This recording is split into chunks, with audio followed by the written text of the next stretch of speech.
Hello दोस्तों, welcome to education ocean. और आज हम पढ़ने वाले हैं aunt Jennifer's tiger by Adrienne Rich. अब ये जो पोयम है, इसके थ्रू जो हमारे पोएट है वो हमें बताना चाहते हैं कि एक जो मैरिड वूमेन है वो कितने सारे अनप्लेजेंट एक्सपीरियंस फील करती है अपनी मैरिड लाइफ के बाद, मतलब कि आफ्टर मैरिज के बाद।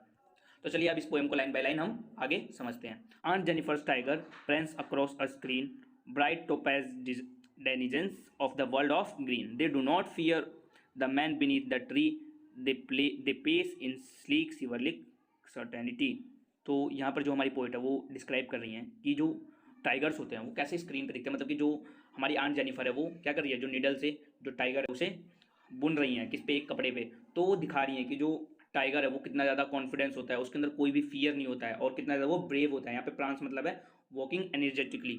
अब जो प्रेंस है वो कितनी ज़्यादा वॉकिंग करता है, मतलब कि चलता है कैसे एनर्जी की तरह की, उसके अंदर खूब ज़्यादा एनर्जी हो और वो बहुत ही ताकतवर है। अब ब्राइट टोपैज डेनिजेंस, अब यहाँ पर इसका मतलब है शाइनी या लोइस क्रिस्टली, मतलब जो उसके बाल है, जो उसके शरीर दिख रहा है वो कैसा है, ब्राइट शाइनी कलर का है और टोपैज बने, उसके ऊपर धारियाँ बनी हुई है और बहुत ही सुंदर दिख रहा है, एकदम इमेजिनरी वर्ल्ड, मतलब ये एक इमेजिनरी वर्ल्ड की तरह इसे बताया जा रहा है। और जैसे वो जंगल में रहता है और जंगल से कैसे एकदम हीरो की तरह निकल रहा है, वो किसी भी चीज़ से नहीं डरता है, उसके अंदर कोई फियर नहीं है, बिल्कुल ही वो ब्रेव है। अब शिवरलिक का यहाँ पे मतलब है बोल्ड और हीरोइस टाइप, जैसे कि आपने देखा बॉलीवुड फिल्म में जैसे हीरो की एंट्री होती है एकदम अलग ही तरीके से, तो वैसे ही जो टाइगर है वो भी अपने आप में खूब ज़्यादा ब्रेव है, वो किसी से उसको फियर नहीं है और उसकी जो एंट्री है वो बहुत ही अलग टाइप की है। सर्टेनिटी का मतलब है कॉन्फिडेंस, उसके अंदर फुल ऑफ कॉन्फिडेंस है। इसके बाद जो हमारी पोइट वो बताती हैं, aunt Jennifer's finger fluttering through her wool find even a ivory needle hard to pull. The massive weight of uncle's wedding band sits heavily upon Aunt Jennifer's hand. अब यहाँ पर जो फर्स्ट स्टैंडा था उसके अंदर जो आंट जेनिफर थी, जो वो मेड कर रही थी ना टाइगर्स की ड्रॉ को एक वुलन के द्वारा, एक नीडल के द्वारा, तो उसे वो एक्सप्रेस कर रही थी कि वो क्या है, उसके बारे में बता रही थी। लेकिन अब वो किसके बारे में अपने आप को कंपैरिजन कर दिया, अपने आप को आंट जेनिफर के बारे में बता रही है। और ये जो चीज़ें हैं ना वो टाइगर से, मतलब जो फर्स्ट स्टैंजा था वो बिल्कुल ही अपोजिट है। सेकंड स्टैंजा एक टाइगर से लेकर, मतलब जो आंट जेनिफर है वो उनका बिल्कुल ही अपोजिट है। तो चलिए अब इस स्टैंजा में देखते हैं क्या कहती हैं वो। अब इसमें बता रही है, aunt Jennifer finger fluttering through the her wool, मतलब कि जब वो उस निडल को पकड़ रही है ना तो उनके हाथ जो है वो काँप रहे हैं, मीन्स उनके अंदर कॉन्फिडेंस नहीं है, वो बिल्कुल ही हाथ काँप रहे हैं और ऐसा लग रहा है ना कि उनके find even ivory needle hard to pull, मतलब कि जो वो निडल है ना उसको पुल करना उस कपड़े में वो भी उनके लिए हार्ड है। और ऐसा लग रहा है उनके हाथों में जान ही नहीं है, बिल्कुल वो हाथों में बिल्कुल ही ताकत नहीं है। The massive weight of uncle's wedding band, अब यहाँ पे जो अंकल्स वेडिंग बैंड है मीन्स उनकी जो रिंग है ना, वेडिंग की रिंग, आफ्टर जो वेडिंग जो रिंग पहनाई जाती है उसकी बात हो रही है।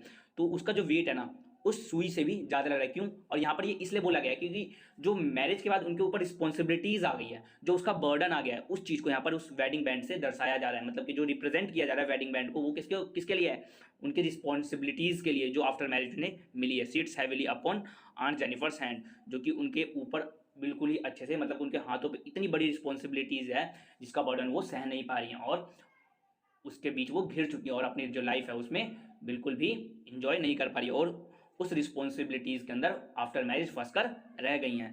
और ये जो रिस्पॉन्सिबिलिटीज़ है ये बहुत ही ज़्यादा भारी है। इस सेकेंड स्टैंजा में इस चीज़ को बताया। अब जो हमारा आखिरी जो थर्ड स्टैंजा है उसमें हमारी पोइट वो कहती हैं, when aunt is dead her terrified hands will lie still ringed with ordeals she was mastered by the tigers in the panel that she made will go on prancing proud and unafraid. अब आपने first stanza में देखा कि जो हमारी aunt Jennifer है वो किसको, जो टाइगर वो मेड कर रही है ना उसको डिफाइन कर दिया। और सेकंड स्टैंजा में जो आंट जेनिफर है वो खुद को ही, मतलब जो हमारी पोएट है वो किसको, टाइगर को पहले तो उन्होंने डिफाइन किया, अब उसके बाद किसको किया, आंट जेनिफर को। अब क्या कर रही है वो टाइगर और जो आंट जेनिफर है दोनों के बीच कंपेयर कर रही हैं और दोनों के बीच डिफरेंस बता रही हैं। डिफरेंस नहीं बता रही, बेसिकली वो दोनों को अब कंपेयर कर रही है, आंट जेनिफर को और उस टाइगर को जो कि इमेजिनरी टाइगर है। तो यहाँ पर जो पोइट है वो बता रही हैं कि जो हमारी आंट जेनिफर है ना वो डेड हो जाएंगी ना तब भी जो उनके ऊपर जो रिस्पॉन्सिबिलिटीज़ है, उन्होंने रिंग पहनी है ना वो जाएगी नहीं, उनके ऊपर रिस्पॉन्सिबिलिटीज़ रहेंगी टिल द, जब तक उनकी डेथ ना हो जाए, और डेथ के बाद भी वो रिस्पॉन्सिबिलिटीज रहेंगी। और यहाँ पर लिखा है still ringed with ordeals he was mastered by, means mastered by means उनको कोई कंट्रोल कर रहा हो, ऐसे कि जैसे कि जब उनकी मैरिज हो गई तो उनके ऊपर जितनी भी रिस्पॉन्सिबिलिटीज आ गई तो उनको कोई कंट्रोल कर रहा था, वो खुद के सारे फैसले नहीं ले सकती थी और उस चीज़ का उन पर बर्डन था। लेकिन जो यहाँ पर बता रहे हैं, the tigers in the panel that she made will go on prancing proud and unafraid, जो टाइगर्स है जिनको उन्होंने मेड किया है उनके बारे में जो डिस्क्राइब किया था हमारी पोइट ने कि जो टाइगर्स है वो किसी चीज़ से नहीं डरते, वो अपनी ही वर्लिक वे में चलेंगे, प्रेंसिंग करेंगे, अपने ऊपर उनको प्राउड रहेगा और वो किसी चीज़ से नहीं डरेंगे।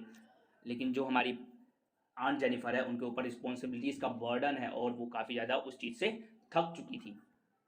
तो जैसा कि आपने इस पोएम को देखा, इसमें जो पोएट है ना वो दोनों के बीच डिफरेंस कर रही है, दोनों के बीच कंपैरिजन कर रही है। जो टाइगर है वो बिल्कुल ही अनअफ्रेड है, बिल्कुल ही प्राण से सिवरलिक वे में चलता है, बिल्कुल ही उसके जो हेयर्स है वो शाइनी है, बिल्कुल खुश है और किसी चीज़ से नहीं डरता है। लेकिन जो आंट जेनिफर है उन वो अपने अब आफ्टर मैच वो अपने घर पे नहीं है, वो किसी और के घर पे है, उनके ऊपर अब बर्डन है किस चीज़ का, रिस्पॉन्सिबिलिटीज़ का, उन लोगों की जिन घर में रहते हैं उन लोगों की बात माननी पड़ती है। वो इतनी ज़्यादा खुश नहीं है, क्यों? क्योंकि उनके ऊपर इतना ज़्यादा बर्डन हो गया और वो बिल्कुल भी आज़ाद नहीं है उस घर में, वो ऐसा सोच रही हैं। तो यहाँ पर जो आंट जेनिफर है वो जो टाइगर एम्ब्रॉयडरी करती है, जो टाइगर बनाती है, वो उनकी इमेजिनरी होती है, वो ऐसे जीना चाहती है टाइगर की तरह, जैसे वो आज़ाद है, सिवरलिक वे में चलता है, उसको किसी बात की टेंशन नहीं है, अनअफ्रेड है वो। लेकिन जो हमारी आंट जेनिफर है वो बहुत ज़्यादा बर्डन है, डरी हुई हैं, क्यों? क्योंकि उनके ऊपर रिस्पॉन्सिबिलिटीज़ का बर्डन है और वो जो टाइगर उन्होंने ड्रॉ किया है उसकी तरह जीना चाहती है। और यहीं पर जो ये हमारी पोयम है ये ख़त्म हो जाती है।